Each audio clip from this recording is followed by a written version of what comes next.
Hello student, आज के हम इस वीडियो में पढ़ेंगे क्लास 10th का सब्जेक्ट हम पढ़ेंगे केमिस्ट्री।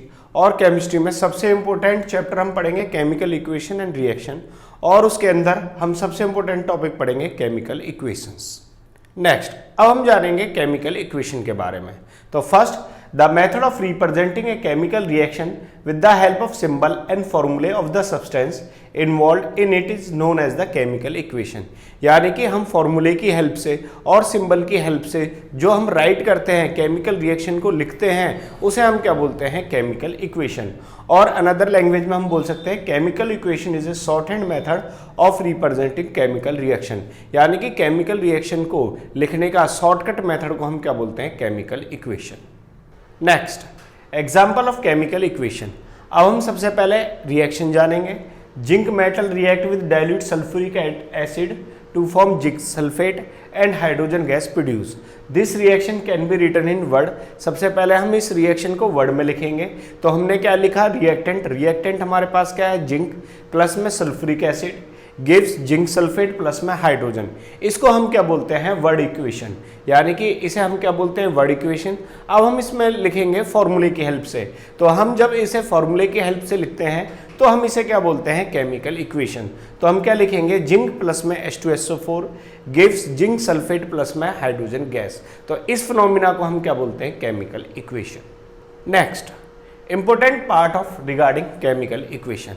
अब हम इंपॉर्टेंट पार्ट जानेंगे। पहला हमारा क्या होता है? रिएक्टेंट।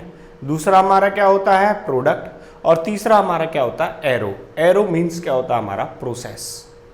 Next, reactant. अब हम जानेंगे रिएक्टेंट के बारे में। ये हमारे पास एक केमिकल इक्वेशन है, तो इसमें एरो से जो पहले होगा उसे हम क्या बोलते हैं? रिएक्टेंट। अब हम रिएक्टेंट को कैसे लिखेंगे? द सब्सटेंस विच कंबाइन और react are known as the reactant. Here zinc and sulphuric acid are the reactant. The reactant are always written on the left hand side equation with a plus sign between them। यानी कि जो reactant होंगे वो arrow से पहले लिखे जाएंगे। यदि दो रिएक्टेंट है तो दोनों को हम कंबाइन करेंगे with the sign of plus. Next, product. अब हमारे पास एक केमिकल इक्वेशन गिवन है। अब इसमें एरो से पहले क्या होता है? हमारा रिएक्टेंट। एरो के जो बाद वाला होता है उसे हम क्या बोलते हैं? प्रोडक्ट। तो हम प्रोडक्ट के बारे में जानेंगे। The new substance produce in a reaction are known as the product. Zinc sulphate and hydrogen are the product. यानी कि जो एरो के बाद में होंगे, the product are always written on the right hand side equation with plus sign between them. तो जो हमारे एरो के बाद में होंगे उन्हें हम क्या बोलते हैं? प्रोडक्ट। Next, arrow. अब हमारा एरो का मतलब क्या होता है? एरो मीन्स होता है हमारा प्रोसेस। यानी कि हमारा एक रिएक्टेंट होता है और दूसरा प्रोडक्ट, उसके बीच में हमारा क्या होता है? Arrow. The arrow sign pointing toward the right hand side between the reactant and product. यानी कि जो एरो होता है वो रिएक्टेंट और प्रोडक्ट के बीच में होता है। The arrow indicate substance written on the left hand side are combined together to produce right hand side in the equation. यानी कि एरो से जो पहले होते हैं वो क्या होते हैं? रिएक्टेंट, यानी कि वो कंबाइन होते हैं। और एरो के बाद हमारा क्या बनता है? प्रोडक्ट। वो हमें क्या मिलता है? Output.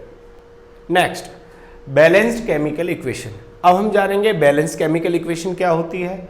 A balance chemical equation has equal number of atom of different element in the reactant and product. यानी कि रिएक्टेंट और प्रोडक्ट में जब हमारे एलिमेंट दोनों इक्वल होंगे उसे हम क्या बोलते हैं? Balancing of equation. And balance equation has equal number of atom of the different element on the both of side. यानी कि रिएक्टेंट एंड प्रोडक्ट में जब हमारे दोनों एलिमेंट इक्वल होंगे उसे हम क्या बोलते हैं? Balance equation. Example of balance chemical equation. ये हमारे पास एक एग्जाम्पल आया है, zinc plus sulphuric acid give zinc sulphate plus में हाइड्रोजन। अब हम जानेंगे इसमें रिएक्टेंट एंड प्रोडक्ट। तो हमारे रिएक्टेंट में जिंक का अमाउंट क्या है? 1, हाइड्रोजन एटम क्या है? 2, और सल्फर एटम क्या है? 1, और ऑक्सीजन एटम क्या है? 4। अब हम जानेंगे प्रोडक्ट में। प्रोडक्ट में हमारे पास जिंक क्या है? 1, हाइड्रोजन क्या है? 2, और सल्फर एटम क्या है? 1, और ऑक्सीजन एटम क्या है? 4। यानी कि रिएक्टेंट और प्रोडक्ट में जब एटम हमारे इक्वल होते हैं तो उसे हम क्या बोलते हैं? Balance chemical equation. Next, unbalanced chemical equation. In an unbalanced chemical equation has an unequal number of atom, one or more element in the reactant and product। यानी कि रिएक्टेंट और प्रोडक्ट में जब हमारे पास एलिमेंट अनइक्वल हो जाते हैं, यानी कि अलग अलग नंबर में आते हैं, उसे हम क्या बोलते हैं? Unbalanced equation. An unbalanced equation has an unequal number of atom of one or more element on its both the side. अब हम जानेंगे इसे एग्जाम्पल से। ये हमारे पास एग्जाम्पल आया H2 प्लस में O2 गिव्स वाटर। अब हम जानेंगे रिएक्टेंट एंड प्रोडक्ट में। हाइड्रोजन हमारा रिएक्टेंट में क्या है 2, ऑक्सीजन हमारा रिएक्टेंट में क्या है 2, मगर प्रोडक्ट में हमारा हाइड्रोजन क्या है 2 और ऑक्सीजन क्या है 1। तो हमारा ऑक्सीजन हमारा रिएक्टेंट में है 2 और हमारा प्रोडक्ट में है क्या है 1। तो ये हमारा क्या है unbalanced chemical equation. Next, balancing of chemical equation. अब हम जानेंगे इक्वेशन को बैलेंस करने का method. The process of making the number of different type of atom equal on the both side of an equation is called balancing of equation. यानी कि जब हम रिएक्टेंट एंड प्रोडक्ट के एलिमेंट को दोनों तरफ इक्वल करते हैं उस प्रोसेस को हम क्या बोलते हैं, balancing of chemical equations. Next, example of balancing chemical equation. अब हम जानेंगे इसे एग्जाम्पल से। अब हमारे पास एग्जाम्पल क्या है H2 प्लस में O2 गिव्स वाटर। अब हमने टेबल बनाई, इसमें हाइड्रोजन हमारा क्या है 2, प्रोडक्ट में क्या है 2, ऑक्सीजन क्या है 2 और यहाँ पे प्रोडक्ट में हमारा ऑक्सीजन क्या है 1। अब हम इस पूरे प्रोडक्ट को जहाँ पे हमारा ऑक्सीजन है उसे हम मल्टीप्लाई कर देंगे 2 से। अब हमारा प्रोडक्ट में ऑक्सीजन क्या है वाटर को, तो हम वाटर को मल्टीप्लाई किससे कर देंगे 2 से। अब हम जानेंगे नेक्स्ट स्टेप। अब हमने देखा कि जो हाइड्रोजन है वो रिएक्टेंट में क्या है 2, मगर अब प्रोडक्ट में जो हमारा हाइड्रोजन है वो क्या हो गया है 4 और ऑक्सीजन हमारा क्या है 2 और प्रोडक्ट में हमारा ऑक्सीजन क्या है 2। तो अब हम इसमें यानी कि रिएक्टेंट में हाइड्रोजन को किससे मल्टीप्लाई कर देंगे 2 से। तो अब हमने रिएक्टेंट में हाइड्रोजन को किससे मल्टीप्लाई कर दिया 2 से। अब हम जानेंगे इसका इक्वेशन। तो हमारा रिएक्टेंट हाइड्रोजन क्या है 4, प्रोडक्ट क्या है 4, ऑक्सीजन क्या है 2 और ऑक्सीजन हमारा प्रोडक्ट में क्या है 2। तो इस तरह से हम किसी भी इक्वेशन को बैलेंस कर सकते हैं। Next, to make equation more informative. अब हम इक्वेशन को और ज़्यादा इंफॉर्मेटिव कैसे बना सकते हैं। The equation which give more information about the chemical reaction is more informative और information giving by the equation. यानी कि इक्वेशन में हम और इक्वेशन पुट करके और वैल्यू पुट करके हम उसे क्या कर सकते हैं, मोर इक्वेशन बना सकते हैं। ये हमारे पास 3 मेथड होते हैं। First, by indicating physical state. पहला हम एलिमेंट की फिजिकल स्टेट लिख सकते हैं। सेकंड, हीट चेंज बता सकते हैं कि वो हीट गिवन हो रही है या हीट गिवन आउट हो रही है। Fourth, the under which condition reaction will be take place. Third में हम बता सकते हैं कि रिएक्शन की कंडीशन क्या है और किस प्रोसेस में रिएक्शन आगे डेवलप हो रही है। नेक्स्ट, फर्स्ट है हमारे पास by indicating physical state of the reactant and product. यानी कि रिएक्टेंट एंड प्रोडक्ट का फिजिकल स्टेट लिख के सॉलिड को हम गिवन लिखते हैं S से, लिक्विड को हम लिखते हैं L से, गैस को हम लिख सकते हैं G से और एक्वस को हम लिखते हैं AU से और प्रेसिपिटेट को हम लिखते हैं PPT से। तो ये हमारे पास 5 सिंबल हैं जिसकी वजह से हम उसमें इंफॉर्मेटिव कर सकते हैं। एग्जाम्पल हमारे पास क्या है, zinc H2SO4 aqueous, zinc sulphate aqueous plus में H2 गैस।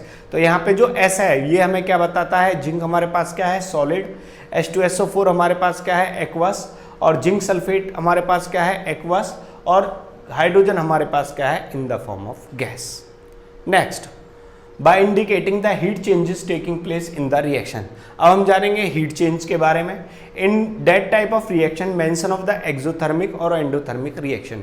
अब हमारे पास 2 तरह की रिएक्शन आती हैं, एक्सोथर्मिक और एंडोथर्मिक रिएक्शन। अब हम जानेंगे एक्सोथर्मिक रिएक्शन। एक्सोथर्मिक रिएक्शन वो होती हैं जिसमें से हीट हमारी बाहर निकलती है। Those reaction in which heat is evolve are known as the exothermic reaction. अब हम जानेंगे इसका example of exothermic. Carbon plus में oxygen give carbon dioxide plus में हीट। यानी कि प्रोडक्ट साइड में जब हमारा हीट गिवन होता है तो उसे हम क्या बोलते हैं, exothermic reaction. An exothermic reaction is indicated by writing plus heat, plus में हीट एनर्जी और प्लस में energy on the product side. यानी कि जब हम प्रोडक्ट साइड में हीट लिखते हैं तो उसे हम क्या बोलते हैं, exothermic reaction. Next, endothermic reaction. Endothermic reaction क्या होती हैं, जिसमें हम हीट को देते हैं, यानी कि जो रिएक्शन हीट लेती है उसे हम क्या बोलते हैं, endothermic. Those reaction in which heat is gain are known as the endothermic reaction. अब हम जानेंगे एग्जाम्पल से। ये हमारे पास रिएक्शन है N2 प्लस में O2 प्लस में हीट गिव 2NO। यानी कि जिस इक्वेशन में रिएक्टेंट साइड में हीट गिवन होती है उसे हम क्या बोलते हैं, endothermic reaction. An endothermic reaction is indicated writing plus heat और प्लस हीट एनर्जी और just energy on the reactant side. यानी कि रिएक्टेंट साइड में जब हम हीट लिखते हैं उसे हम क्या बोलते हैं, endothermic reaction. Next, by indicating the condition under which reactant take place, यानी कि अब हम जानेंगे रिएक्शन किस डायरेक्शन में होगी। In that type of reaction condition will be mention the reaction to put the complete the reaction. अब हम एग्जांपल से समझेंगे। जैसे यहाँ पे हमारा क्या है, रिएक्टेंट, और हमारे प्रोसेस के ऊपर क्या है, डेल्टा, तो उसका मतलब क्या होता है, हीट। यानी कि इस रिएक्शन में हमें क्या है, हीट की जरूरत है, तो इस प्रोसेस को क्या बोलते हैं हम, completion of the reaction. At the last, my YouTube channel is Education Bhandara, which provide easy, smart and free education for 9th, 10th, 11th and 12th. More and more subscribe. Thank you very much.